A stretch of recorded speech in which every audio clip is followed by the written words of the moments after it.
Welcome to the Service MVP podcast, and my name is Joe Crisara, America's service sales coach. And we have with us a very special guest, and his name is Michael Goer, who is the managing partner and COO of Environmental Heating and Air Solutions. Now, here's how I found this. Truthfully, I just met Mike like last week, so I'm not going to claim that he's an old best friend or anything like that. I'm not going to try and claim name to that. That would be untrue. But I will say that when I heard him on the Rhino podcast, the To the Point podcast, I was like, this dude is a brother from another mother. And Michael, welcome to our program here today. Hey, thank you, Joe. Thanks for having me. Yeah, it was awesome to get your call last week. That was really exciting. Yeah, I just dug it up out of somewhere. I'm like, let me see if I can find this guy on Facebook. I was like, lo and behold, he's a friend and on Facebook. I've been And I'm stalking like, you for a while. I can actually message this dude if I wanted to. So I just did, and about 20 seconds later, we're talking on the phone, and then we start talking, and like, hey, dude, we got to save this for the podcast. It's Right. such good content you're giving us here.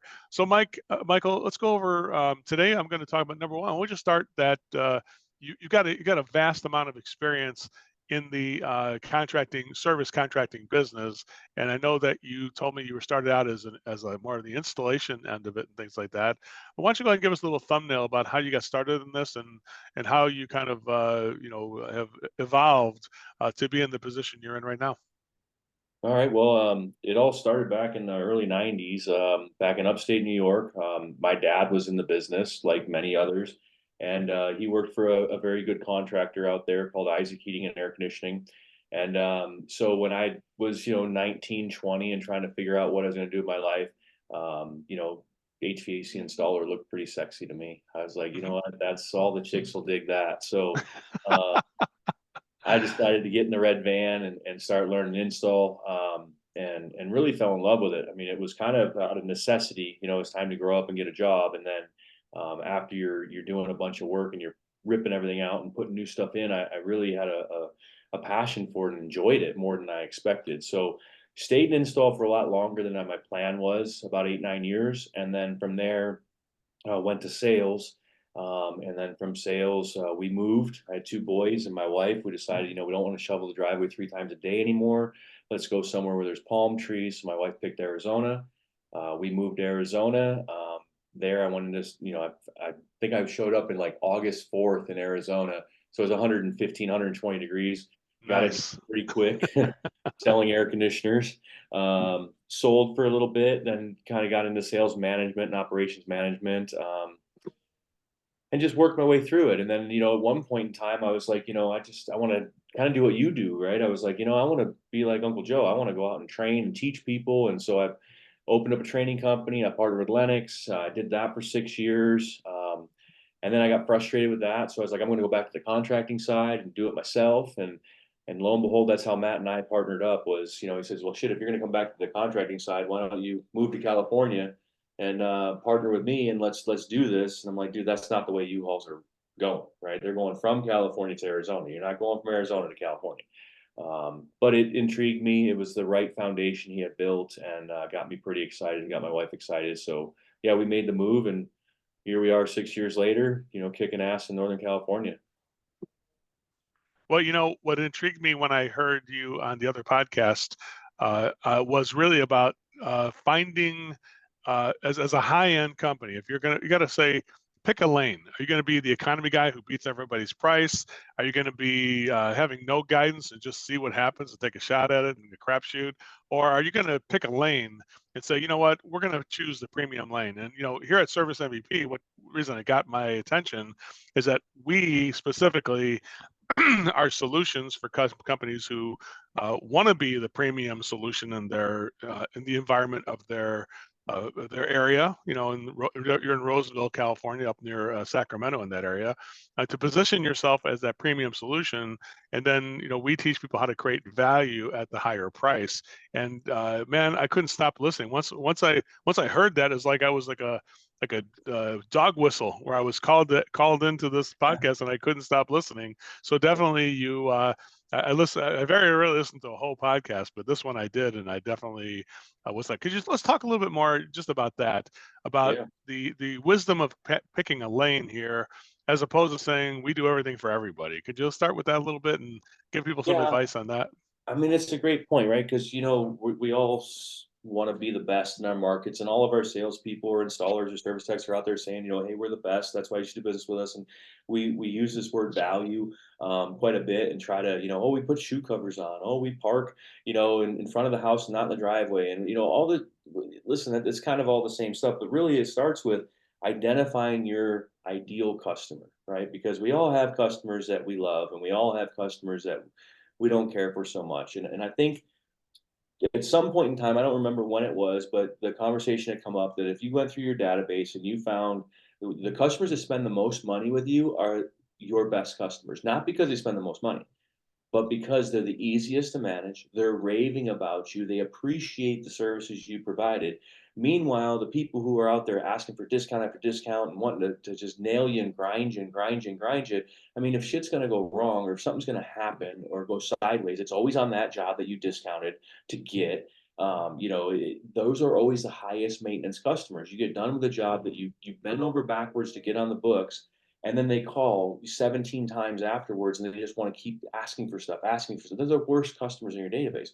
So for me, it was always, and I'm a very technical guy, right? Coming from install, I'm BPI certified, NATE certified, right? EPA certified, all that stuff. I've always been a techie kind of guy, and I've always wanted to do it right. So, I mean, we can change out boxes, but there's so many other things that influence or impact the home as an environment and your utility bills than just the box itself.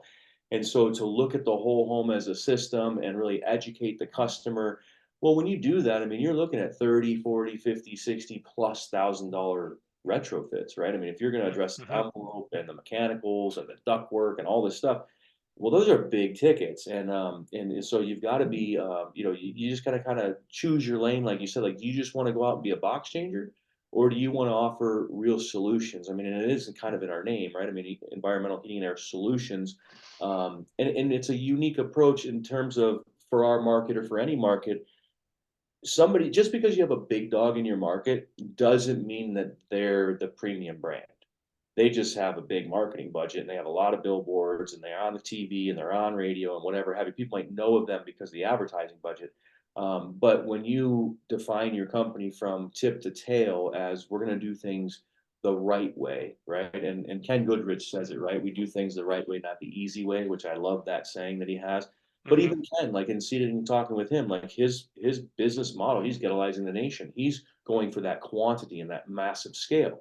In my market, even though we service, we have an office in Roseville, an office in Benicia for the East Bay, we service a huge area. The truth of the matter is, we're never going to dominate market share in our market. It's not going to happen. There's just too many people. Hmm. So let's pick our customer who's qualified to do business with us, who really values, wants to transform their home, or really wants to see a massive difference from the time our installers get there to the time that they leave. And those qualified homeowners, by all means, I'd love to tie my labor up on their projects versus the people who are just looking for single stage and cheap, cheap, cheap $14,000 replacement system. Let the competitors tie up their labor on those systems, and I'll tie mine up on, 28,000, $30,000 change outs. You know, I have been involved with Ken Goodrich, Dave Geiger, so many big companies myself, and I have seen that metamorphosis, the challenge where it started out. I remember with Horizon Service, when I worked with them, they were like 3 million or $4 million, and then they were like really Yeah. concerned about quality. And then next thing you know, it kind of changed once investors got involved. And next thing you know, it's about just a massive quantity of boxes we can change and all the rest of it. And truthfully, I like what you're saying, because there's only so many Dave Geigers and Ken Goodriches and Leland. There's only so many people like that's out there. There's way more people. We're talking to the people who are really able to do this, which is really the good thing about you were saying there, is it's not about how many jobs you got. It's about what you do on the job that you have. Does that make sense, sir? Could you speak on that a little bit instead of focusing on getting Yeah. the next job? I need more calls, as opposed to saying I need more calls. Why don't we do something with the call we got? What do you think about that, Michael? Yeah, I agree, dude. I would say love the one you're with, man. I mean, every time you gotta love the one you're with, and this is it. Like, we're creatures of habit, and there's all these sales processes and all these, things that are out there. But really, it comes down to just going out and really focusing all your attention on that customer that you're with, whether it be on a service call or a sales call. And that's hard to do when you're running, 2 or 3 sales calls every single day, 5 or 6 days a week. But if you can go in and really just hone in on what the customer actually is looking to achieve, what are their goals, which is hard to, it's easy to talk about on this podcast, but when you go into a home, and their barriers up, right? I mean, customers' barriers are up. So they're not just going to be like, I can't just walk in and be like, oh, so Joe, what are the goals associated with this project? What are you hoping to achieve when we're all done with this? Like, they don't have the answer to that question. Yeah, no way. No way. So it's more like showing up and being all in. Like, they're the only thing that we focus on, and that relationship, by building that trust to that relationship, and then showing them like, hey, this guy is kind of a little bit different. Like, I don't know, I can't put my finger on it yet, but he's different. He doesn't talk quite like everybody else. He's not dressing like everybody else.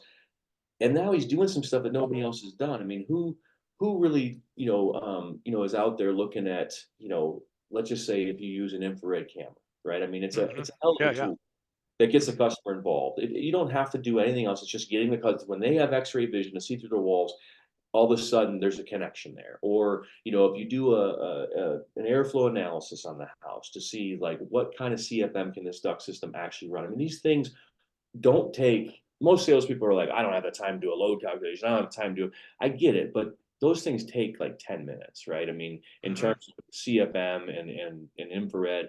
So if you're doing that though, now the dog and pony just got a little bit different. Like, nobody else has done that. So that's the first thing, is to try to get the customer to understand, like, hey, we're going to approach this, and we talk to it too, but we're going to approach this differently than what maybe you've read on the internet, or if you've had any other companies out. And here's why, right? Like, our goal is to truly have a positive impact on your home and your quality of life, quite frankly. I mean, it may sound cheesy, but that is the goal, is to, if we put in, reality is, if I put in a single stage system, regardless of how much SEER it is, they have exactly what they had when we got there. It just might be a little bit more efficient. But their house itself is going to perform the exact same way. Whether it be a 17 SEER single stage, or a 10 SEER, an 8 SEER, or 12 SEER, the system runs the exact same. So our job is to first and foremost educate them on the technologies available, right? Like, now we have this variable capacity compressors, right? Like, what are the benefits of variable capacity, and why would people want them? Well, as HVAC contractors, what I've noticed, and you've probably noticed in all your travels, is that most technicians and salespeople, they actually steer customers away from the variable technology. They're like, look, in California, Joe, we're not in Arizona. It's not 110. You don't need that fancy dancy air conditioner. And you know how many boards are in that thing? There's 3 control boards in there. Like, it's super complex. You don't need to spend $30,000. And they give the reasons why the customer should do a cheaper system, right? So they have Hmm. their own Hmm. personal objections. Whereas when you go in and you just say, okay, Joe, let me educate you on the 3 technologies available. The first is variable capacity and all the benefits associated, and show about, I do some basic stuff like the sun rises in the morning at it's 5 o'clock in the morning. And how hot is it outside? Well, it's, maybe it's 68 degrees, but then at 2 o'clock in the afternoon, it's 103 degrees. And then at 9 o'clock at night, it might be down to 85 degrees. Well, what size air conditioner do I need in that 24-hour span? Not the same size, right? And Right, so right, right, that's when I right. started to educate them on that technology and why it's so beneficial, and the tight, the precise temperature control and dehumidification, all these things.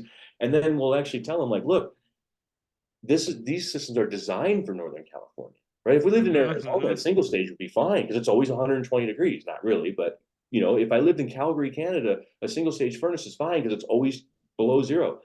But these are designed for these more mild climates, and really get them educated on the technology. What is 2 stage? What is variable capacity? And what do you have now? Well, it's single stage, and single stage, let's face it, it'll be outlawed and banned in the next 3 to 5 years, in my Right, opinion. right, right, right. So Here's what I'm hearing here. Here's what I'm hearing. I'm going to do a little summary here because we get a lot of information. But here's what I'm going to tell you. One thing I really like what I'm hearing is the whole house solution, because here's what I feel. And with the infrared technology and just your knowledge of building performance and CFM analysis and things like that, uh, to me, the first thing is to create a relationship with the customer, which I know that you do that very well too. But mhm, after that, once you get into the technical thing, my thing I feel is to find problems that other companies are missing so right, you can have solutions that other companies are missing. Does that make sense? yeah, To me, that is golden right there. So if you're a salesperson, you're trying to get into high end sales, you're not going to do that by just moving boxes and just saying your company's better, blah blah blah, and reading getting a brag book where you show how here's my dog and here's my kids and all that kind of crap. Truthfully, what's going to do it is that, man, you're the only one who showed me that there's fiberglass in my ductwork from not being sealed. You're the only one who showed me that light fixture that's leaking. Look at the heat leaking through that light fixture. And if you're able to show people problems, all the estimates go away. All the rest of them are like, man, where am I going to find a guy who has this kind of knowledge and skill? Now that is, you're right. It is harder to scale that, no doubt about it.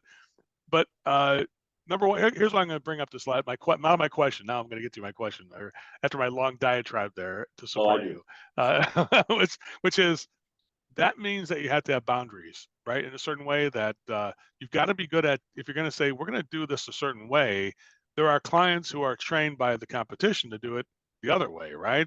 How important is it to have a strong boundary as a service provider to say, hey, listen, if you want to use the other company that does it the other way, you could do that. But if you want to use our company, we have a certain process and a way of doing that. How important is it to teach people that we're committed to that process? Tell me a little bit about that. So, I mean, it's a great question. I mean, I'm not going to necessarily, I will refuse work if they're not going to address something that's drastic, right? But at the end of the day, like if somebody, none of my sales team brings up single stage equipment, for example, in a sales presentation. We do not bring it up. We don't quote it. Anything. So people have to ask you for that substandard solution if they want and if it. they ask us for it, then what does that typically mean? It means that they probably had an estimate. We probably figured this out by that point anyway, that they've been Yeah. somebody else.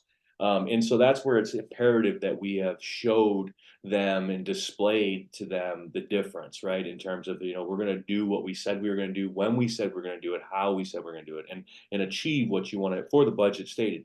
And that's the biggest thing. And so, boundary wise, yes, I mean, we want to do everything the right way. Like this might be a controversial topic, but this whole conversion to electric only, right? Like everybody wants a heat pump because the government's throwing money at it. The state of California is throwing money at it.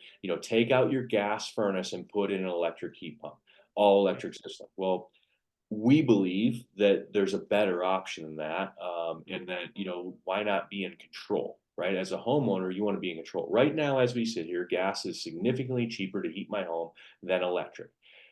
Will it always be that way? I don't know, but I also know that a lot of people have solar. But customers, believe it or not, it's kind of crazy. Like they're like, I got solar, I want all electric system. I'm like, okay, that's great. Well, when do you use your heat the most? And they're like, 1 o'clock in the morning, 2 o'clock. Right. Yeah.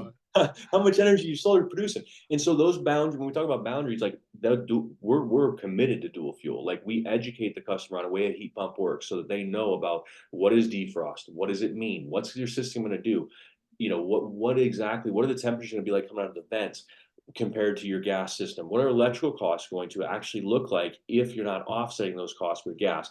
And even if they choose an all electric system to go after the rebates, like we have right on our contracts that will say, educate the customer on all heat pump, all the things related to heat pump temperatures, all that bullshit I just said, and recommended dual fuel. Right? Our recommendation is dual fuel. There's a boundary. Like we'll sell it to you, Joe, but we are standing by that. We recommend a dual fuel. We'll do the same thing with ductwork. Like you don't have to do your ductwork, even though it's like shit, but it's got to be HERS tested out here, and we recommended it. So now when HERS testing fails, or it's 2 o'clock in the morning, your new air conditioner, your new heat pump is blowing ice cold air on top of you, and you're uncomfortable. Right, we're covered to the point where it's like, look, we told you about this. We told you to do it the right way, and it just takes that onus off. And by being so thorough on the front side, some customers get it. And I'll go back to what we were talking about on the phone last week. Those are the customers I want. Those that don't get it, I'm okay that they don't get it, but I'm going to give a valiant effort so that they do get it. And if they don't get it, cool. Let them go do their $12,000 change out with a competitor and tie up their labor on that. That's fine with me. I can't have every customer anyways, right? And we're only, we'll do 19 to 23 million, right? So I mean, we're not a huge company, but we were, 3 million, just like everybody else. We went from 3 million to 5 or 6 to 9 or 10, and scaled it up to where we are now of 20 million, which is a decent sized organization. Can we hold this model and hit 50? I think so. Can we hold this model and do 100 plus? I don't know the answer. I'm just an installer. But at the end of the day, I don't care. I'll worry about that later on. Right now, let's do it the right way. Let's educate people to the highest degree possible. Because I believe this: if you give somebody real information, educate them with all the facts and true information, and then just sit back, now your close is really simple. So of these options, which one do you want us to install? Like which system is best for you? And all three of them are variable capacity. Like, how does a customer lose, right? I mean, they're Right, all right. great tech, they're all gonna be the same technology. One's a little bit more efficient than the other one. Who cares? They're still gonna win. Thus the words, here's all the solutions. What should we do? That's my that's my, Mhm. my line right there, right? And Which is what to should do we it do? that way. It's like, what should we do? Here's all the solutions that we've created for you, and pick the one that's right for your family. So what should we do? What I really like about what I'm hearing from you, Mike, is that you're picking a lane and you're bringing the customers along in that journey. Because here's what I can tell you. It's true for my business that you've been a service MVP, and it's true for your business too. Something's wrong when the client is telling you about the technical solution they want from you.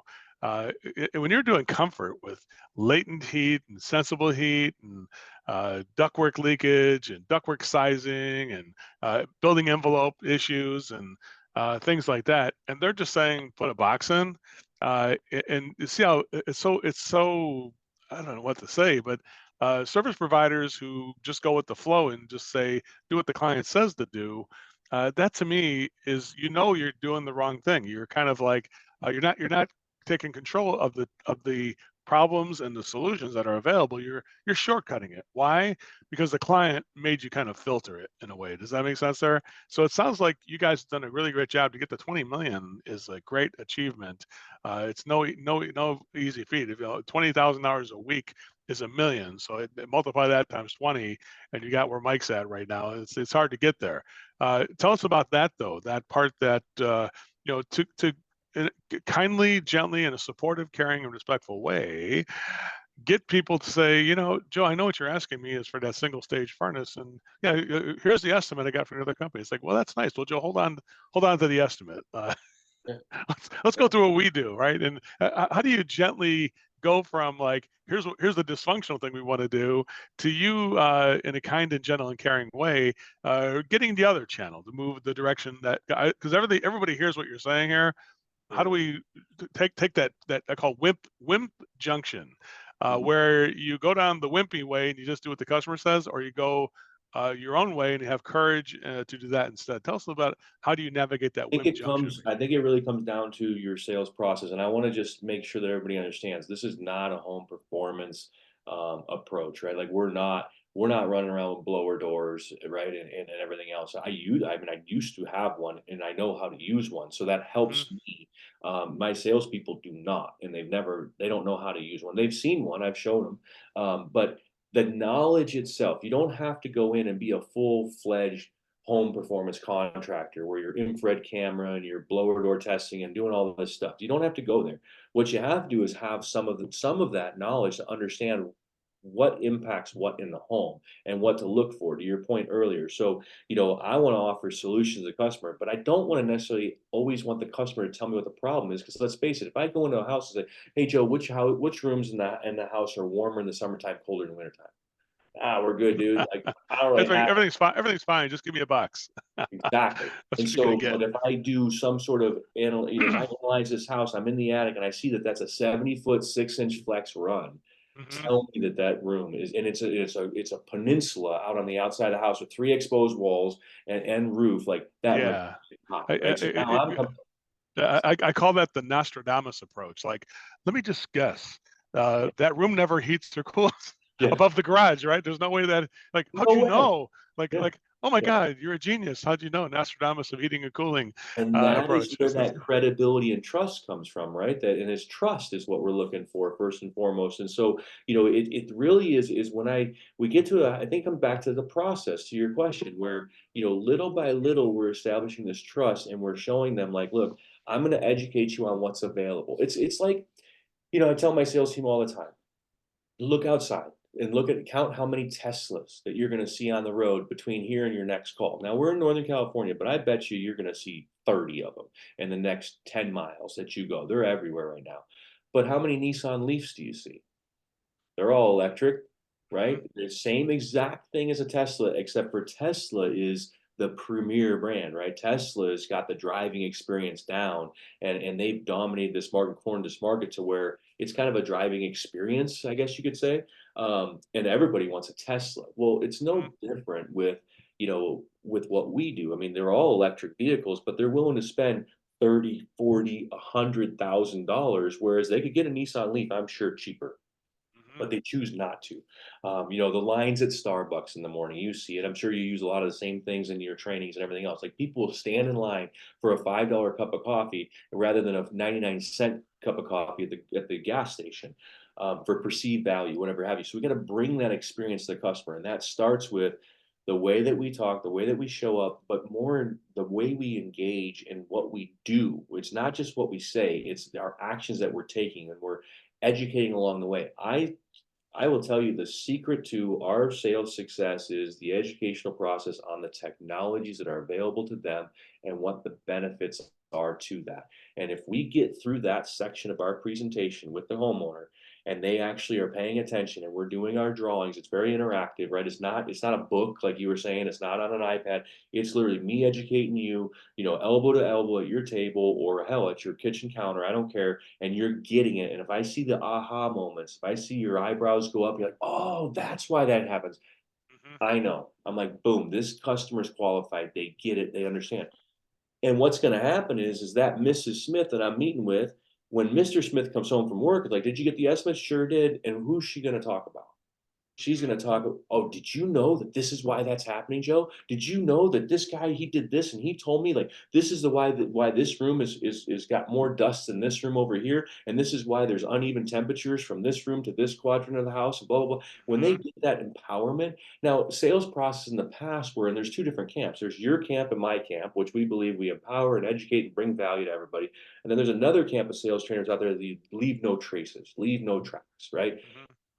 I'm totally on the other side. I'm going to give everything I can give to this customer so that they have all the knowledge that they need to make an informed, educated decision whenever the timing is right. And I say that to customers all the time. That's my goal.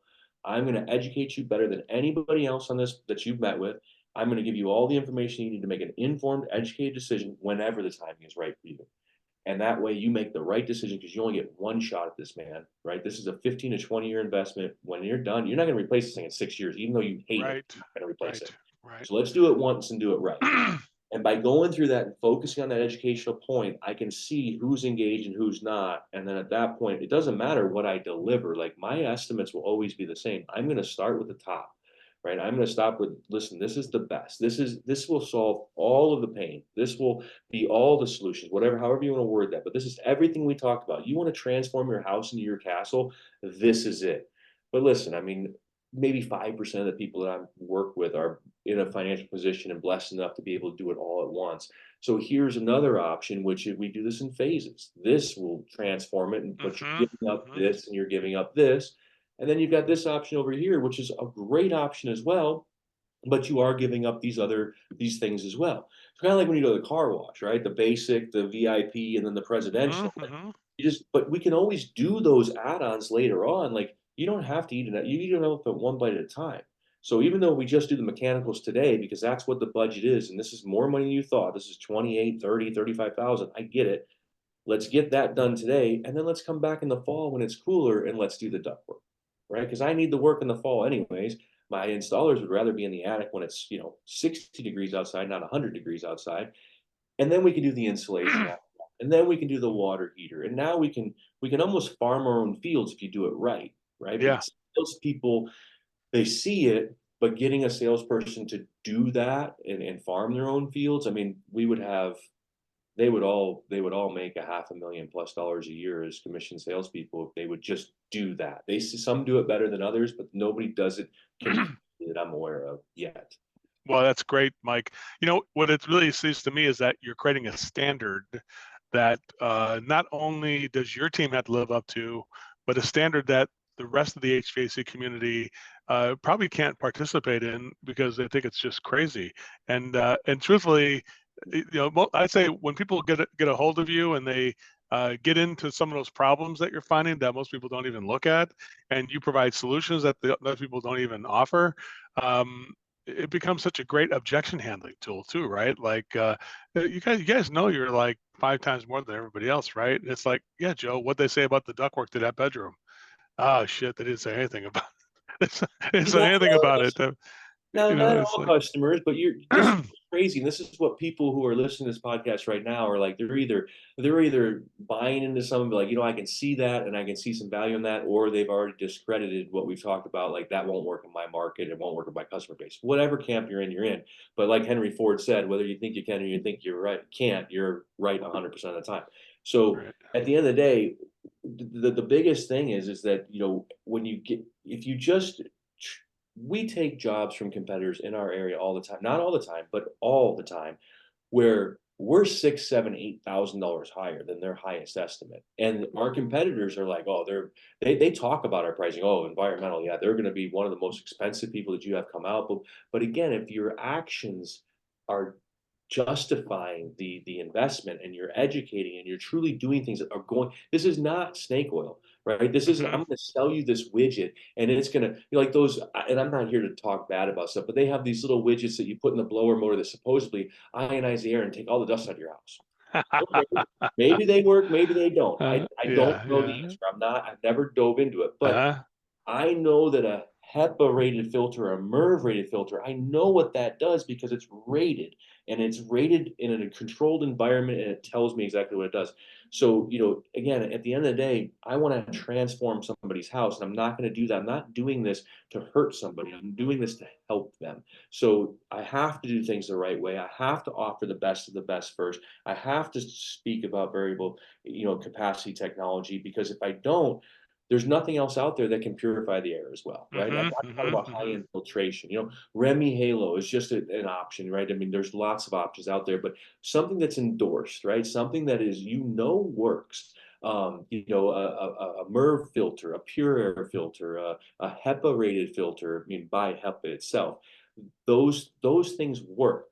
Versus you go to Home Depot and you look at the filters and you're like, it says the word HEPA on it. You and I both know that's not a HEPA filter, No, right? no.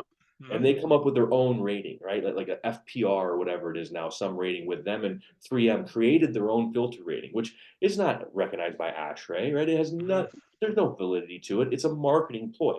And so at that point, that's where people that are on that camp, what I'm telling them all right now is, if you want to make more money, you want to sleep better at night, you want to do better by your customer, you want your customers to actually refer you and call you and actually speak kindly about you even when you're not in their presence, then transform their house. Do something different than everybody else. Stop selling boxes and educate them, and watch what happens. I mean, your average ticket, I don't care if your average ticket is 12,000 right now. If you raise that to 18, what did that just do? Right? If Yep. you raise it to 20 plus, what did that just do to your income, to your organization's revenue, to the profitability of the job? I mean, the labor is going to be the labor. It's going to take two guys 8 to 10 hours to do a full system change out, whether it's a $12,000 change out or a $25,000 change out. Labor stays the same. Yep. So Yep. to the owners listening too, like, look, man, I mean, define your business, because I don't know about everybody else, but 2024 market is not the same as what it was 2023, 2022, right? I mean, our leads are down overall this year over last year. I met with our manufacturer last week for lunch and asked them what the market conditions were. All of California, all of the West, even the Southwest region, they're all down. So if you raised your average ticket just a touch, even if your closing rate went down a touch because you're weeding out some people, but you raised $5, $6, $7,000 in your average ticket, I would chance to say, if you did the math, that not only are you serving your customers better, but you're also making more money, both you and the company. And that's a win-win-win. And the customer gets the best solution. That's the thing. We can be. Here's what I can tell you: when you work at a company like Environmental Heating and Air Solutions, when people pay $60,000 or $100,000 for get the ductwork and several heating and air conditioning systems updated in their home and modernize it the way it should be for today's world and for today's consumer.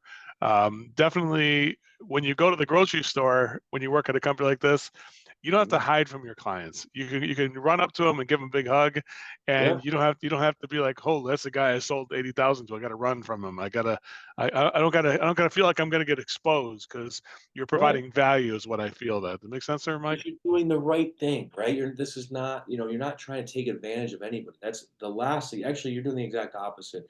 You're actually, you've set your code, your moral code, and you said, you know what, I'm doing, I believe that I'm doing, there's nothing more, there's no other profession that I could do in this world than heating and air conditioning sales guy if I want to have a positive impact on people's lives, right? I mean, Mm-hmm. the late Rick Hutcherson was a mentor of mine for many, many years. And, he's like, hey, you could have been a doctor, right? You could have been a lawyer. You could have been a politician. You could have done all these things. Like, the difference is that I can actually truly have a positive impact on people's lives selling heating and air conditioning equipment. I mean, the quality of air that they breathe, the comfort in their home, they spend more time there. Like, it's all starts in the mindset and what you believe versus I'm just going to go sell an air conditioner today. Like, go help somebody, right? I mean, and if you can educate them on that level and truly empower them, like, you had a positive impact on their world, that's awesome. But you can't have you can't change their world for the better for the lowest price. It's impossible. No. But people prove to us time and time again they don't want the lowest price. I mean, I can buy you see it just like I do. I mean, the Apple Watches, they're not cheap. Everybody's got an Apple Watch, right? I Right mean, here. right, but I mean, they're not cheap at all, right? And No, it's not at all. No. crazy. I mean, I was looking at one the other day. I was like, oh, I'm gonna do this. But I mean, I'm a watch guy, so I change my watches a lot. But Yeah, yeah, yeah. they were like $700-800 for that thing. I was like, holy Yep, shit. yep, And then I'm yep, looking yep, around the area and I'm like, everybody has a freaking Apple Watch. Like, yep. people are not looking for the cheapest stuff, man. They want things that they see the value in and that they feel are having a positive impact on our life. So nobody can do that better than us. So that's the way I look at it. And that's the way, the sales team, as we bring people in, like, if they don't get that key aspect, then it's better that they go work somewhere else. It'd be better for both of us to just go work somewhere else. I Um, I so agree with that. I agree with that. I think you have to select your customer and you have to select your employee to be able to do that. Because there's something that Apple or Starbucks or Tesla does with employees that they just like to indoctrinate them and orient them into the pricing structure so they don't flinch when somebody says 110,000 for a Tesla. Like, there's some people, obviously there's probably a lot of people, there's people like me who are like, oh, it's only 110,000 for for a Tesla. And I got one. We got two of them actually. oh, And there's other people who are like, I can't believe they got a Leaf over here for like 40,000, and it's like, there's like people like I go to the guy, I get the Apple Watch, so I'm like, what's your best one? I don't care about anything else. Tell me your best one, right? And that's why I automatically default to that because I know that I'm going to see the value in it once I get something that's the best. I don't want to settle for less than the best. Mike, can I just say, I'm going to say something right now. I'm going to pronounce it. This might even be the soundbite for the podcast. Uh, I love Michael Goer. I tell you right now, Joe Crisara loves Michael Goer because, dude, you are like it's like the shared experience we have. Rick Hutcherson is a good friend of mine as well too. As I was growing up in doing consulting, I learned a lot with him, and together we had some shared clients and things like that. And Drew Cameron is also a good friend of mine too, who knew Rick and introduced me to Rick Hutcherson. So definitely, you're dropping some one of the Mount Rushmore of people who really understand creating value, and definitely I can see where you get some of this stuff from. you Mike, is should there anything have you want to finally say? I mean, you said a lot here already, oh, created a lot of value, but anything you want to kind of follow up with here that you want to invite people to do or anything like that? Some actionable item you can leave this with? What do you think? I just think everybody should really just look at their sales process. I mean, they should reach out to Uncle Joe because he knows what the hell he's talking about, right? I mean, but at the end of the day, just don't don't live under a rock like the rest of the industry. Like, if your average ticket right now is below $14,000, I can tell you that without a doubt, without even knowing where you're at in this world and what your company is, that you have significant room to do more with less. I mean, you can sell less jobs and make a shit ton more money, and you would do a better service to your clients. You know, our average ticket, our goal is 25 grand. That's what we want our average to be for our whole department. And I would say, you know, that's very achievable in most markets. Maybe not all markets, but in a lot of markets it is. So Mm-hmm. don't, as Rick Hutchinson, we'll put him on. We'll put this man up there. Stop the stinking thinking, right? Like, Mm-hmm. get it out of your head. Like, that is my number one thing to everybody is just go out there and educate. And if you're not offering the best first, right? It doesn't matter if they buy it or not, but offer it. If you don't offer it, the answer is always no. So just build the package that will fulfill all their dreams and aspirations. Deliver it. Don't flinch, like you said. Like, hey, that's going to be 37,286 or as little as $489 a month. What do you want to do, Joe? And then you got Mm-hmm. the next one and the next one, and work your way down. Because if you start at 46 or you start at 33 or you start at 28 and then you settle on a system that's 18, I mean, 18 is a lot less than 30. So it's still a win-win for everybody. So start high, work your way down, tell them what they give up and lose, and stop the stinking thinking, break the mold. I mean, if you're in a company that's not 100+ million, right, at the end of the day, and you're all about quantity, and having to keep 100 crews busy, then at the end of the day, then focus on love the one you're with and do once, do it right. That would be my advice. Well, I am going to name this podcast Stop the Stinking Thinking.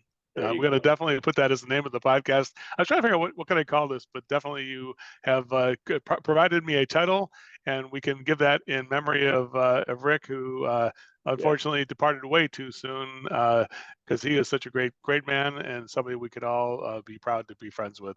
Mike, again, thank you so much for being here again. And thanks so much for being on the show. Everybody else, we'll see you guys here next week on the next podcast. Have a great one, everybody.